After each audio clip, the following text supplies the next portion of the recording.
Hey everybody, I'm Michelle Roy of Dragonfly Wellness, and this is Wellness Wednesday. Today we have a blast from the past for you. So some of you maybe didn't watch Mr. Rogers as a kid like I did, but Mr. Rogers was a huge part of my formative years. And years ago, someone gave me this wonderful book called The World According to Mr. Rogers, and so I was looking through for some inspiration today, and I found this great quote that I wanted to share with you.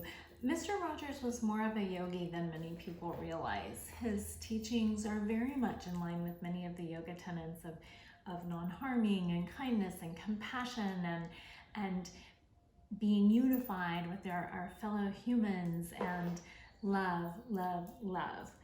Just wonderful, wonderful teachings. So I thought I would start with a little quote and then get into how that lines up with some of our yogic teachings. Especially in today's world, there's kind of a lot of angst and anger in the world, it feels like right now. And so rather than pretend like that's not going on, I thought, let's just take this practice that has us do this deep listening, this deep looking internally, and see if we can use that to address what's going on in the world today and how we feel about that. So of course we turn to the wisdom of Mr. Rogers, and here it is. If you grew up with our neighborhood, you may remember how we sometimes talked about difficult things. There were days, even beautiful days, that weren't happy. In fact, there were some that were really sad. Well, we've had a lot of days like that in our whole world. We've seen what some people do when they don't know anything else to do with their anger. I'm convinced that when we help our children, and I would say when we help others, find healthy ways of dealing with their feelings, ways that don't hurt them or anyone else, we're helping to make our world a safer, better place. So that's right in line with our teachings. We have one of our practices that we do regularly in my yoga community that I lead is the meditation on the feelings as taught by Thich Nhat Hanh, to notice what our feelings are, to not be at the mercy of our feelings, to identify the feelings like you would a hurting child or a friend and say, I see you, I'm here for you, how can I help you? And we acknowledge those feelings so that we're, again, not at the mercy of those feelings. We don't fall victim to our feelings. We can look at our feelings and have that experience and then try to understand where it's coming from. And that's what this beautiful practice of deep looking does for us.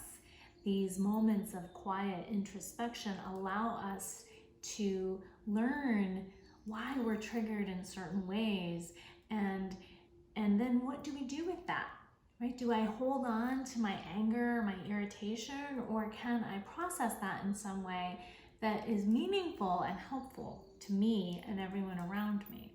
And that's one of the beautiful aspects of our yoga practice, is the self-awareness that it gives us and these tools, because when we learn how to be in a place that's maybe not the most comfortable position we've ever been in yoga, we put our bodies in these shapes and then ask ourselves to be there, that's just like being in some uncomfortable situation off the mat.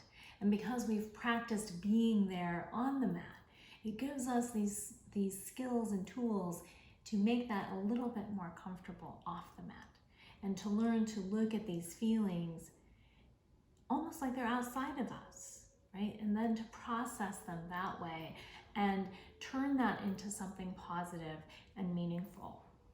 So there's your inspiration, everybody. Dig up some of your best Mr. Rogers memories and his very sage advice. And if you are struggling with some difficult emotions right now, don't be afraid to look at those, and don't be afraid to reach out and talk to someone if you need some help getting through it. We're in this together, this human life together. All right, everybody, have a fantastic Wednesday.